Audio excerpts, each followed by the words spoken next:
Already అన్నగారు పదవిలు ఉన్నా లేకున్నా కూడా ఆయన చేయగలిగే సత్తా ఉన్న నాయకుడు ఆయన.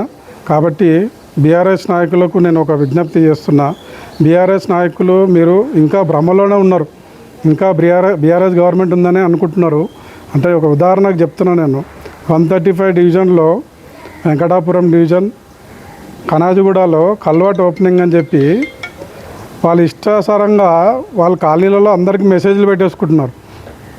ఏమని, కల్వర్ట్ బ్రిడ్జ్ ఓపెనింగ్ ఉంది అందరు రండి అని చెప్పి, ఎమ్మెల్యే కార్పొరేటర్ వస్తున్నారని చెప్పి వాళ్ళు మెసేజ్లు పెట్టుకుంటున్నారు. అంటే బీఆర్ఎస్ నాయకులు నేను అడుగుతున్నా, మీరు బీఆర్ఎస్ గవర్నమెంట్ ఉందనుకుంటున్నారా? మీరు ఇంకా అదే భ్రమలో ఉన్నారా? కాంగ్రెస్ గవర్నమెంట్ లేదనుకుంటున్నారా? లేదా వచ్చిందా రాలేదా అని ఇంకా మీకు అర్థం కావట్లేనట్టున్నది. ఎందుకంటే మీ రాష్ట్ర నాయకులు కూడా అట్లే తీరు ఉంది కాబట్టి మీరు కూడా అట్లే ప్రవర్తిస్తున్నారు. ఈ దౌర్జన్యం పనికిరాదు. ఎందుకంటే ప్రోటోకాల్ విషయం మీరు మాట్లాడతారు. ప్రోటోకాల్ అన్నప్పుడు దాన్ని ఓపెనింగ్ ఎట్లా చేస్తారు?